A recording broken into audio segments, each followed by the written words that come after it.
Let's move on here and go back out to the Western Conference, where just when you think the Oilers have maybe hit rock bottom on their losing streak, they find another layer and get a little bit deeper. They play great through 40 minutes against the Ottawa Senators. They're up 3-1, and then they blow it and they lose 6-4. There are just a handful of reasons why this team hasn't been able to do much of anything since the start of December, Frank. 2 wins since December 1. It's ugly. There's a lot of reasons why. They're now tied for 10th in the West in points percentage, firmly outside of the playoffs or on the outside of the playoff picture.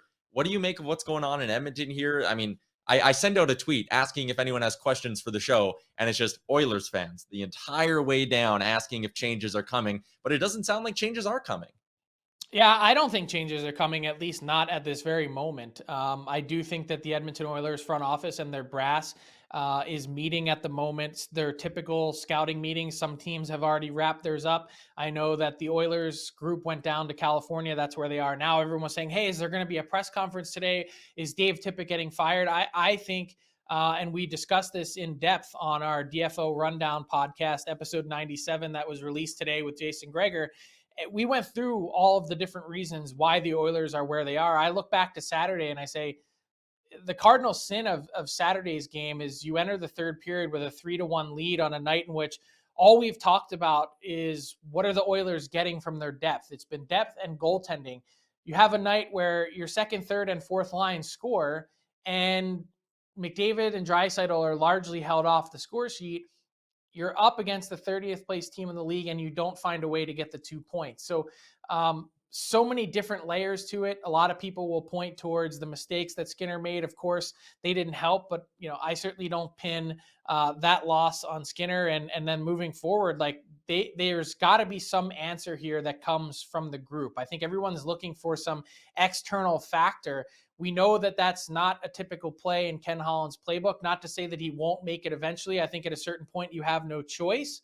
I don't think they're there yet, and he stands by the words that he had for last week's press conference. But there's no savior that's coming in a trade that's going to help this team in such a significant way. I don't see it out there, given the Oilers' cap space limitations, given their lack of tradable assets, given what Ken Holland said last week about not trading prospects or first-round picks. Like I just don't see some cavalry coming to help the Oilers, and I think this is the point where you put it on the group and say, you need to find a way out of this.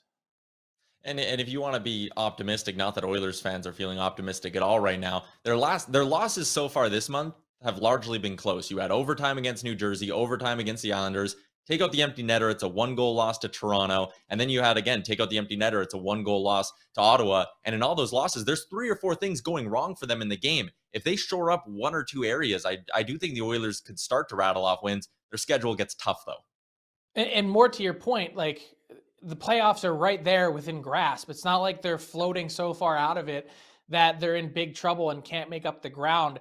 It takes a 3-game winning streak to really get back in it. So I don't think they're as bad as they've shown over the last 6 weeks. They're probably not as good as they showed over the first 2 months of the season. So again, let's see where this team shakes out in the next couple weeks.